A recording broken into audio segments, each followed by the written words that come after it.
हर खबर पर होगी आपकी पकड़। डाउनलोड कीजिए एबीपी लाइव ऐप।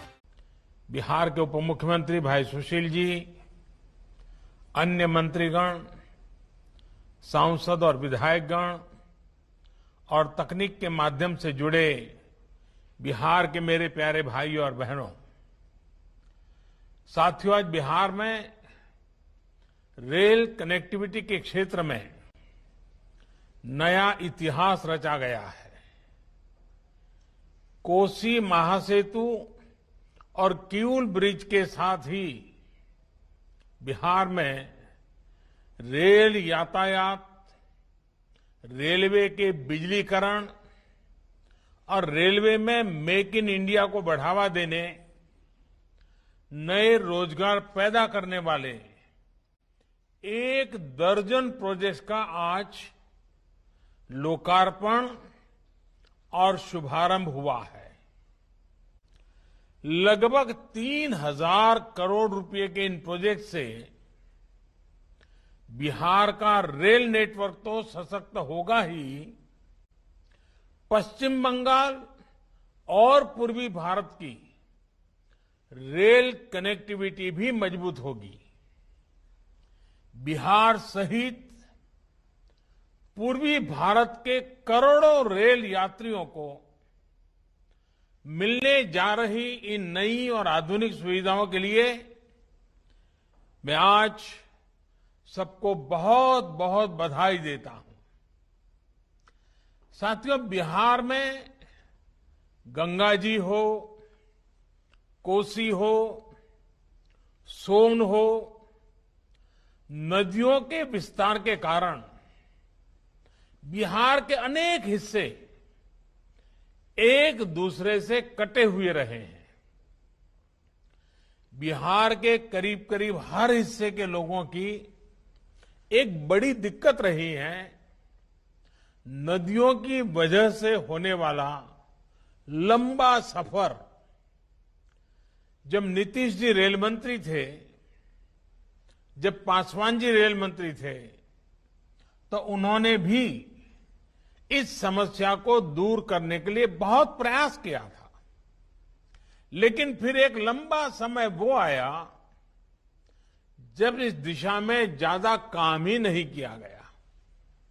ऐसे में बिहार के करोड़ों लोगों की इस बड़ी समस्या के समाधान के संकल्प के साथ हम आगे बढ़ रहे हैं। पिछले 5-6 साल में एक के बाद एक इस समस्या के हल की तरफ तेजी से कदम आगे बढ़ाए गए हैं। साथियों, 4 वर्ष पहले उत्तर और दक्षिण बिहार को जोड़ने वाले 2 महासेतु, एक पटना में और दूसरा मुंगेर में शुरू किए गए थे। इन दोनों रेल पुलों के चालू हो जाने से उत्तर बिहार और दक्षिण बिहार के बीच लोगों का आना जाना आसान हुआ है। खासकर उत्तर बिहार के क्षेत्र जो दशकों से विकास से वंचित थे, उन्हें विकास के लिए नई गति मिली है। आज मिथिला और कोसी क्षेत्र को जोड़ने वाला महासेतु और सुपौल आसनपुर कुपहा रेल रूट भी बिहार वासियों की सेवा में समर्पित है। साथियों, लगभग 8.5 दशक पहले भूकंप की एक भीषण आपदा ने मिथिला और कोसी क्षेत्र को अलग थलग कर दिया था। आज ये संयोग ही है कि कोरोना जैसी वैश्विक महामारी के बीच इन दोनों अंचलों को आपस में जोड़ा जा रहा है। मुझे बताया गया है कि इसके आखिरी चरण के कार्यों में दूसरे राज्यों से आए श्रमिक साथियों ने भी बहुत सहयोग किया है। वैसे ये महासेतु और ये प्रोजेक्ट श्रद्धेय अटल जी और नीतीश बाबू का ड्रीम प्रोजेक्ट भी रहा है। जब 2003 में नीतीश जी रेल मंत्री थे और श्रद्धेय अटल जी प्रधानमंत्री, तब नई कोसी रेल लाइन परियोजना की परिकल्पना की गई थी। इसका उद्देश्य यही था कि मिथिला और कोसी क्षेत्र के लोगों की दिक्कतों को दूर किया जाए। इसी सोच के साथ 2003 में अटल जी द्वारा इस परियोजना का शिलान्यास किया गया था। लेकिन अगले वर्ष अटल जी की सरकार चली गई और उसके बाद कोसी रेल लाइन परियोजना की रफ्तार भी उतनी ही धीमी हो गई।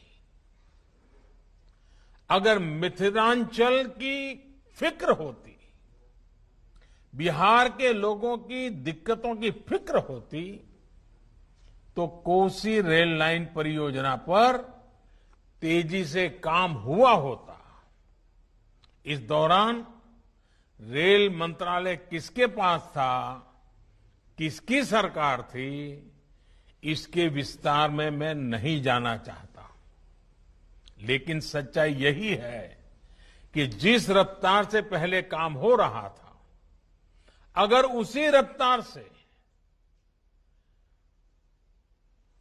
2004 के बाद भी काम हुआ होता, तो आज का ये दिन पता नहीं कब आता, कितने साल लग जाते, कितने दशक लग जाते, हो सकता है पीढ़ियां बीत जाती। लेकिन दृढ़ निश्चय हो, नीतीश जी जैसा सहयोगी हो, तो क्या कुछ संभव नहीं है।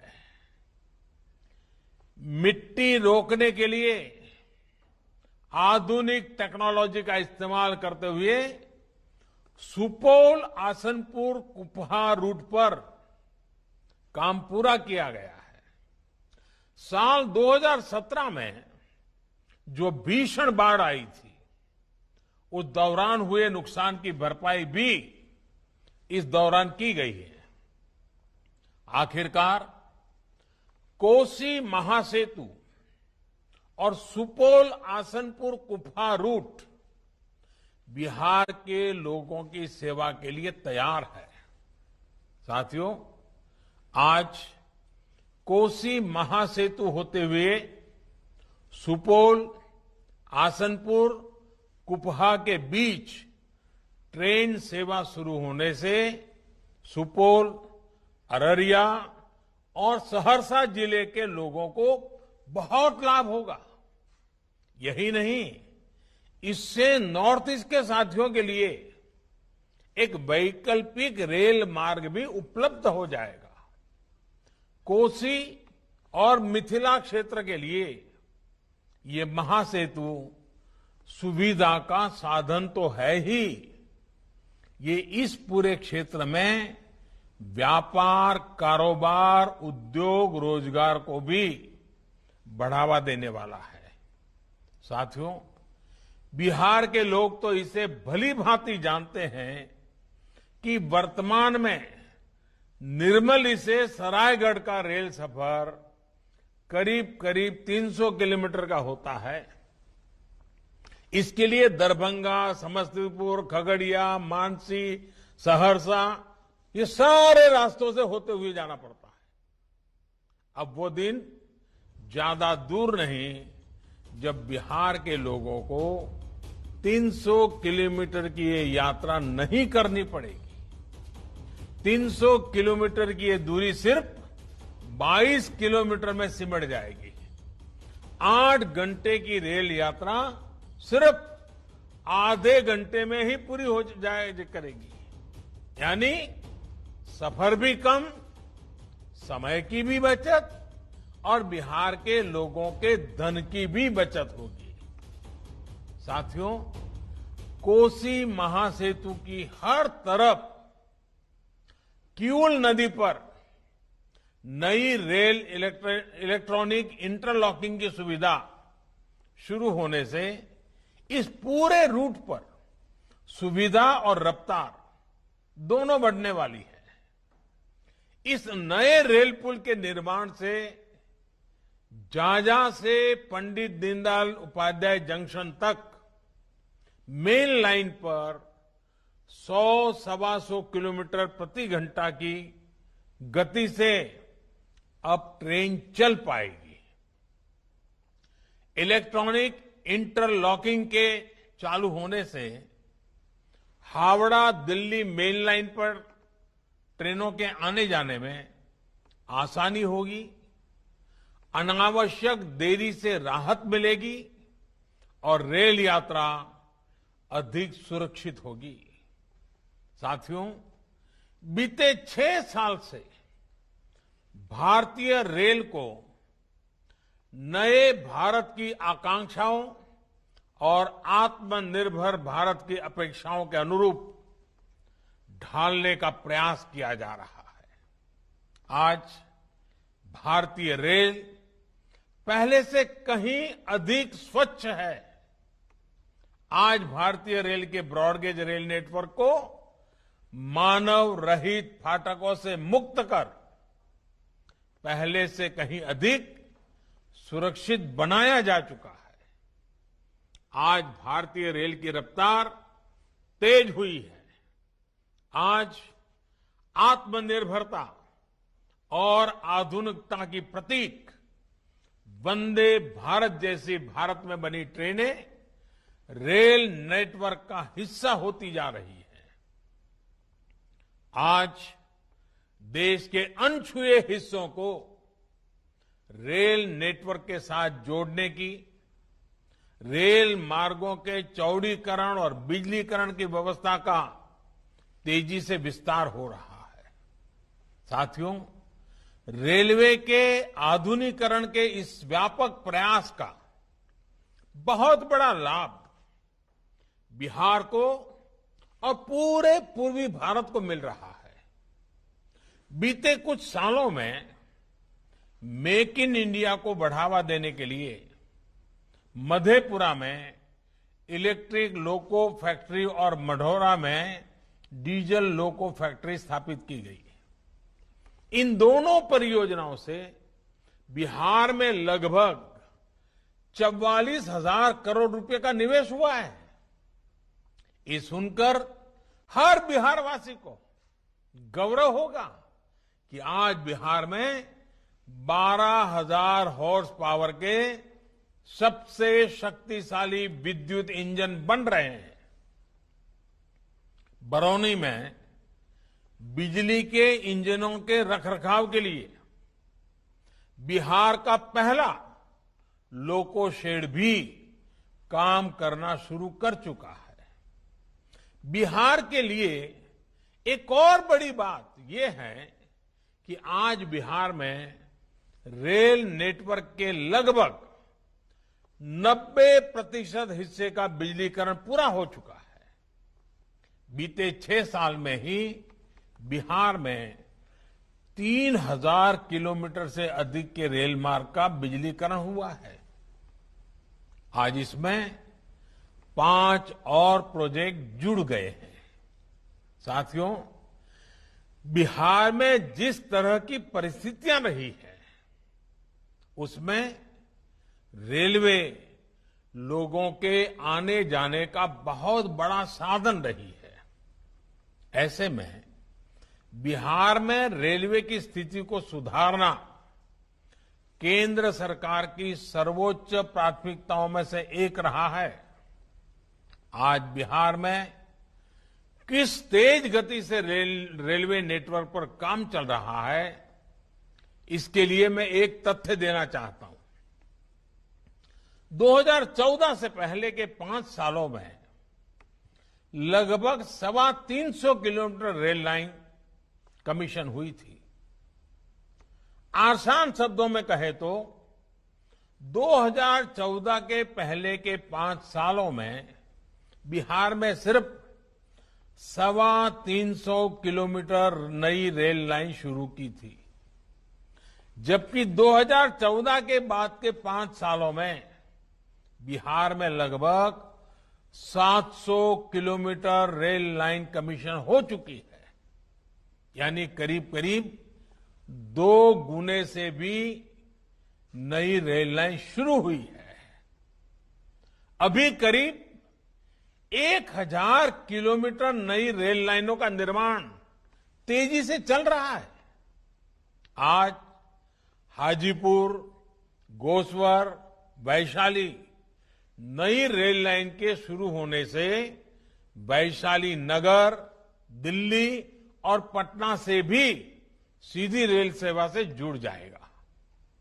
इस सेवा से वैशाली में पर्यटन को बहुत बल मिलेगा और युवा साथियों को नए रोजगार उपलब्ध होंगे।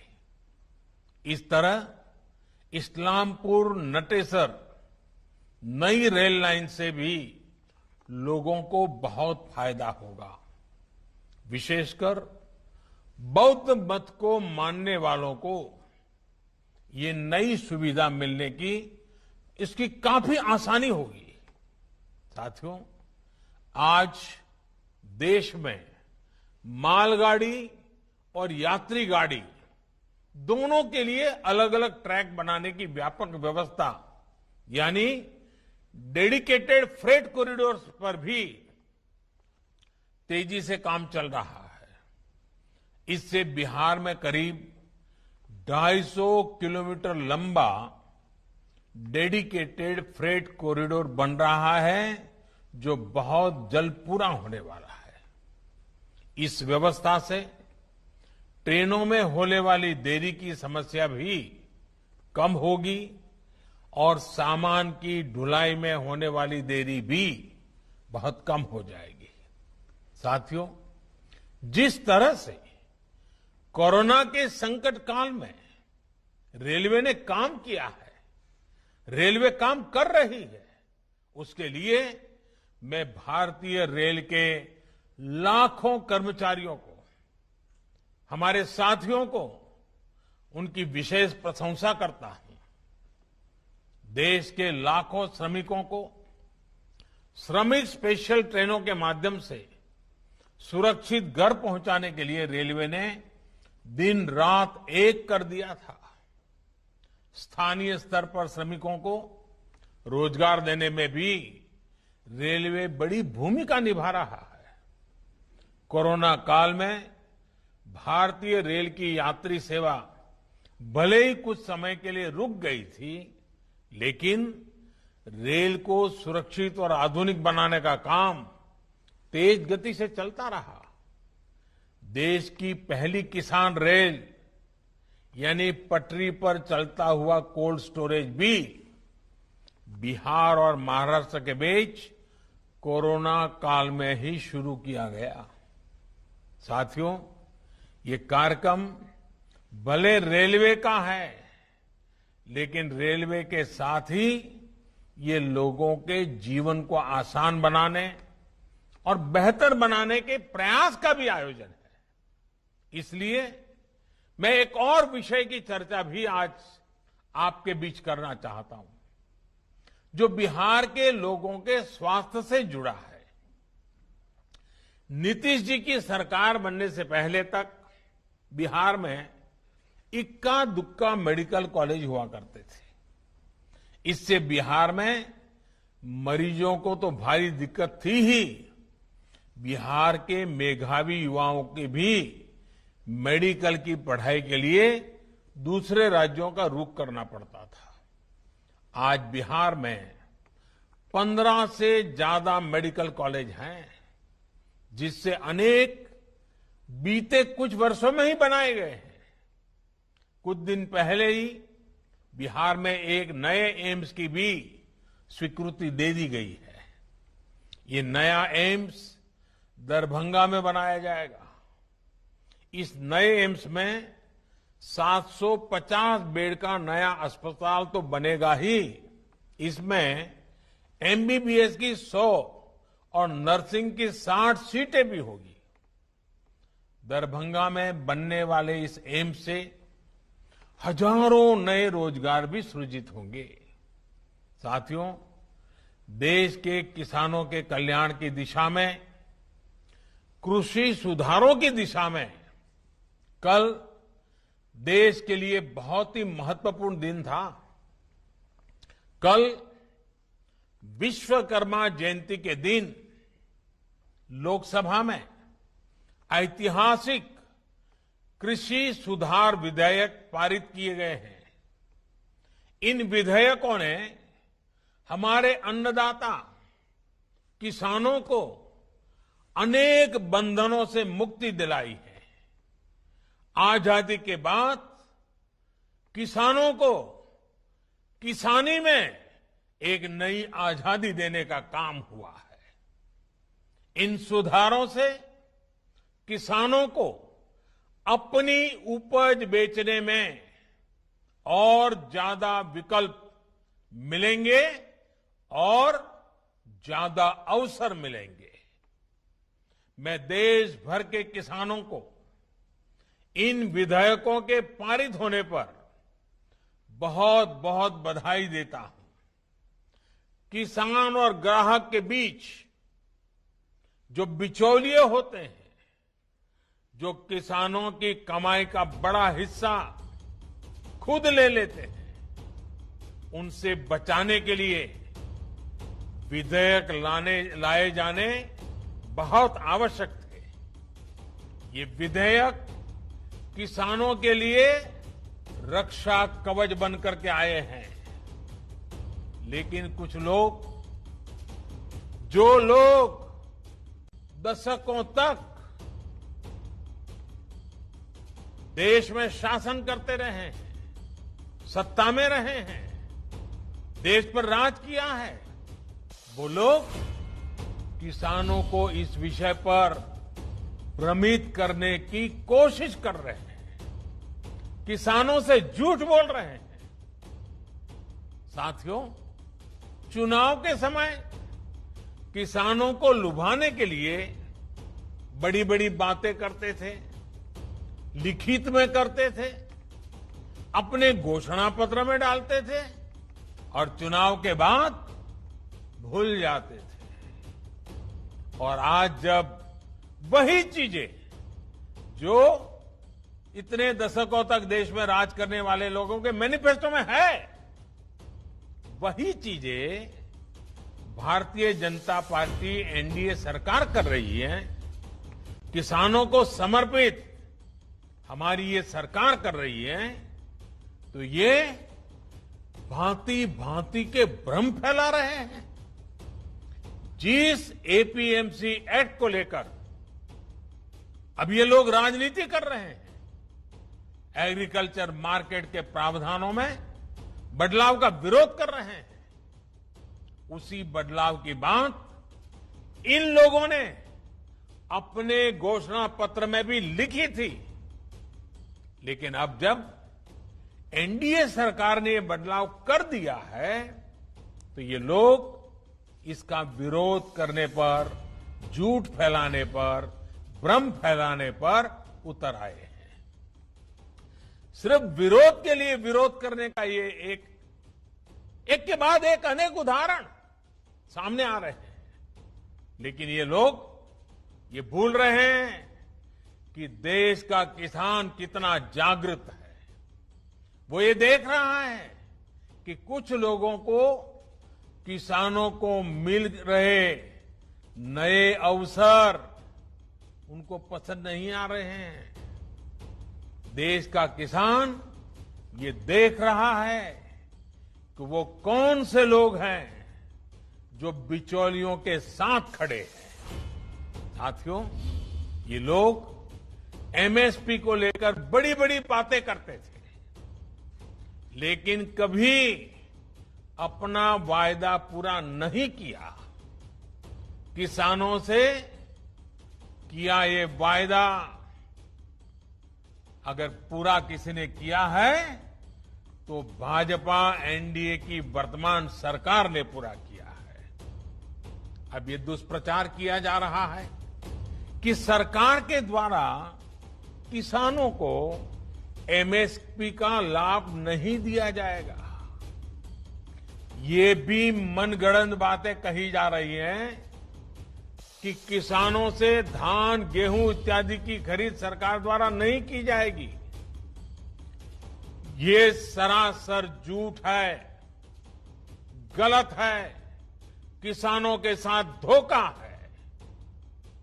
हमारी सरकार किसानों को एमएसपी के माध्यम से उचित मूल्य दिलाने के लिए प्रतिबद्ध है। पहले भी थे, आज भी हैं, आगे भी रहेंगे।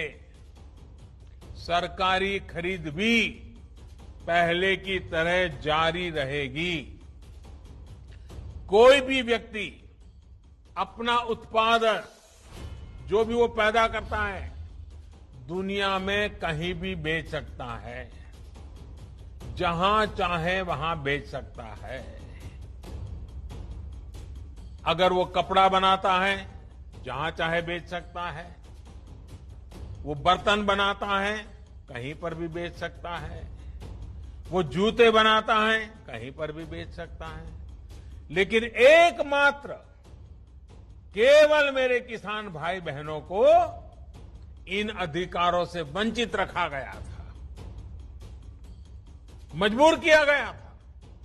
अब नए प्रावधान लागू होने के कारण किसान अपनी फसल वो देश के किसी भी बाजार में अपनी मनचाही कीमत पर बेच सकेगा।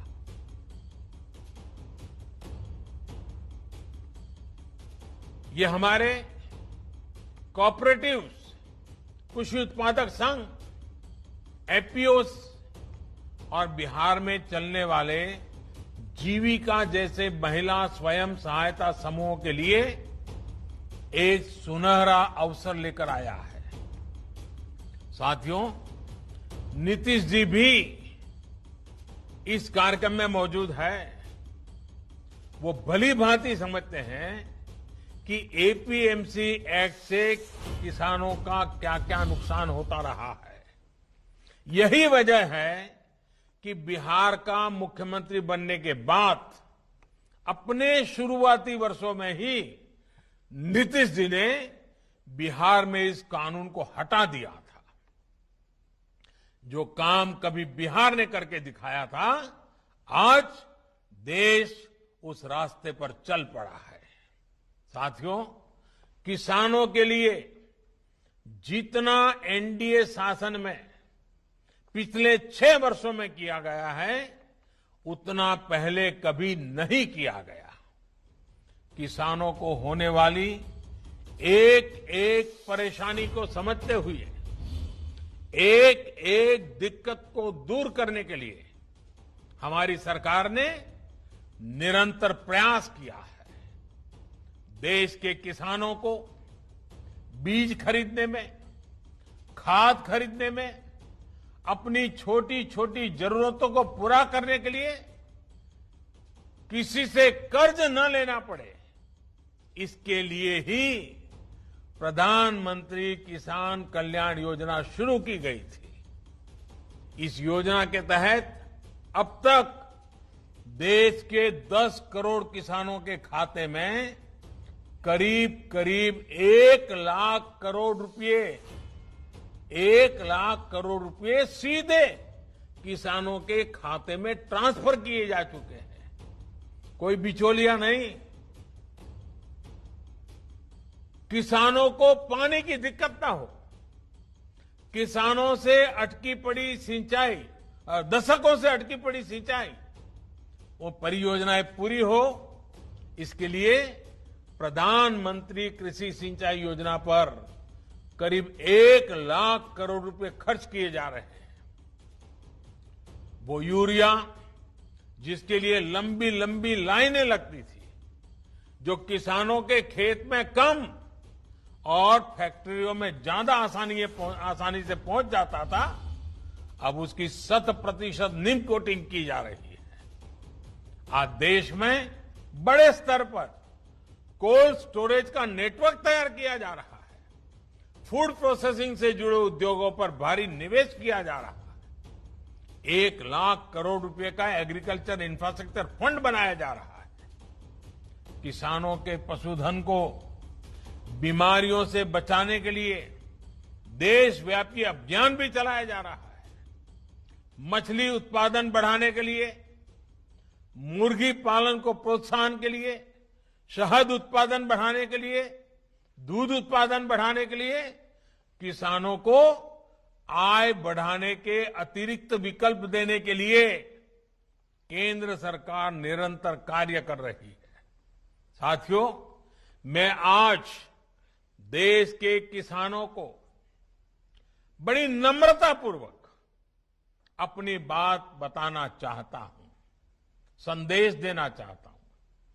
आप किसी भी तरह के भ्रम में मत पड़िए। इन लोगों से देश के किसानों को सतर्क रहना बहुत जरूरी है। ऐसे लोगों से सावधान रहें जिन्होंने दशकों तक देश पर राज किया और जो आज किसानों से झूठ बोल रहे हैं। वो लोग किसानों की रक्षा का ढिंढोरा पीट रहे हैं, लेकिन दरअसल वे किसानों को अनेक बंधनों में जकड़कर रखना चाहते हैं। वो लोग बिचौलियों का साथ दे रहे हैं। वो लोग किसानों की कमाई को बीच में लूटने वालों का साथ दे रहे हैं। किसानों को अपनी उपज देश में कहीं पर भी किसी को भी बेचने की आजादी देना बहुत ऐतिहासिक कदम है। 21वीं सदी में भारत का किसान बंधनों में नहीं, भारत का किसान खुल करके खेती करेगा, जहां मन आएगा अपनी उपज बेचेगा, जहां ज्यादा पैसा मिलेगा वहां बेचेगा, किसी बिचौलिए का मोहताज नहीं रहेगा और अपनी उपज, अपनी आय भी बढ़ाएगा। ये देश की जरूरत है और समय की मांग भी है। साथियों, किसान हो, महिलाएं हो, नौजवान हो, राष्ट्र के विकास में सभी को सशक्त करना हम सभी का दायित्व है। आज जितने भी प्रोजेक्ट्स को समर्पित किया गया है वो इसी दायित्व का एक हिस्सा है। मुझे विश्वास है कि आज जिन परियोजनाओं का लोकार्पण और शुभारंभ हुआ है, इनसे बिहार के लोगों, यहां के नौजवानों, यहां की महिलाओं को बहुत लाभ होगा। साथियों, कोरोना के इस संकट काल में हम सभी को बहुत संभल कर भी रहना है। थोड़ी सी भी लापरवाही आपका और आपके अपनों का बहुत ज्यादा नुकसान कर सकती है। इसलिए मैं बिहार के लोगों से, देश के लोगों से अपने आग्रह को फिर दोहराना चाहता हूं। मास्क जरूर पहने और ठीक से पहने। 2 गज की दूरी का हमेशा ध्यान रखें, इसका पालन करें। भीड़ भाड़ वाली जगहों पर जाने से बचें, भीड़ लगाने से बचें। अपनी रोग प्रतिरोधक क्षमता, अपनी इम्यूनिटी बढ़ाने के लिए आयुर्वेद की परंपरा वाला जो काढ़ा होता है उसे पीते रहें, गुनगुना पानी पीते रहें, निरंतर अपने स्वास्थ्य पर ध्यान दें। आप सतर्क रहिए, सुरक्षित रहिए, स्वस्थ रहिए, आपका परिवार स्वस्थ रहे। इसी कामना के साथ आप सबका बहुत बहुत धन्यवाद, बहुत बहुत शुभकामनाएं।